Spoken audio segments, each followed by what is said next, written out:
From Electric Mobility Canada, and Monsieur Breton, please.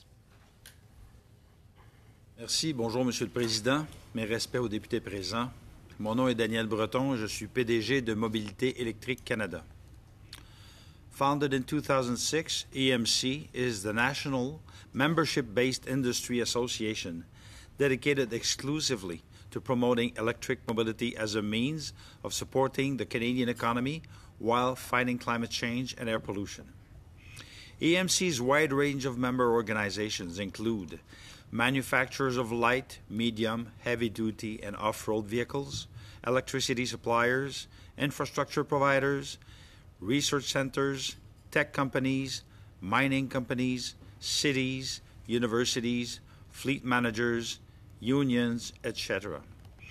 Among its 160 members are companies that manufacture off-road electric vehicles here in Canada, such as snowmobiles, personal watercrafts, ATVs, pleasure boats, airport vehicles, and more.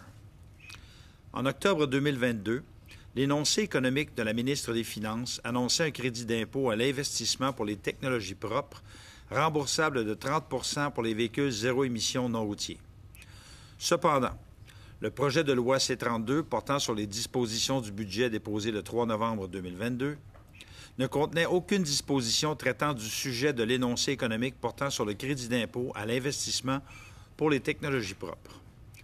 En novembre 2023, la ministre des Finances renvoyait par référence à l'énoncé économique de 2022 les mesures législatives sur, et je cite, le crédit d'impôt à l'investissement pour les technologies propres remboursables de 30 % pour un véhicule zéro émission non routier, et ce, à compter du 28 mars 2023 et avant 2035.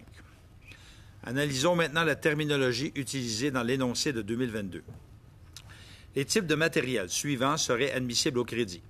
Véhicules non routiers zéro émission, décrits à la catégorie 56, par exemple, équipements lourds à hydrogène ou électrique utilisés dans l'exploitation minière ou la construction, et le matériel de recharge ou de ravitaillement décrit au sous-alinéa de la catégorie 43.1 ou au sous-alinéa de la catégorie 43.2 qui est utilisé principalement pour ces véhicules.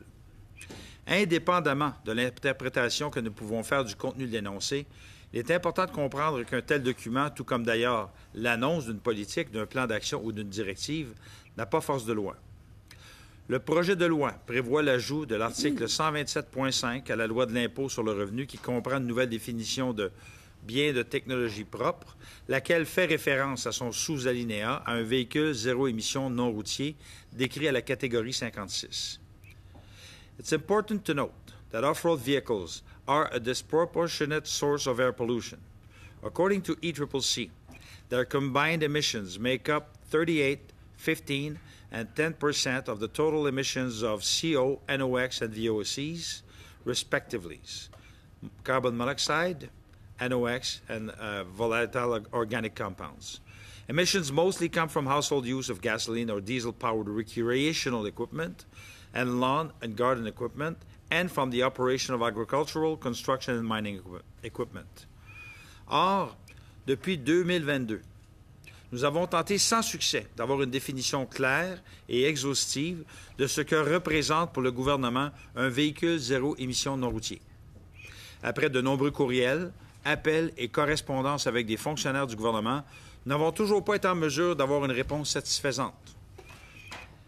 Since Canada has a growing number of companies that are developing, building, creating jobs, and selling in Canada and abroad a growing variety of zero-emission off-road vehicles of all type, such as snowmobiles, watercrafts, recreational boats, ATVs, airport vehicles, unregistered vehicles, mining vehicles, all electric and off-road, it's important to ensure that this definition that we propose does include such vehicles, so that these Canadian technologies are encouraged, that these vehicles and their workers can benefit from the proposed new measures.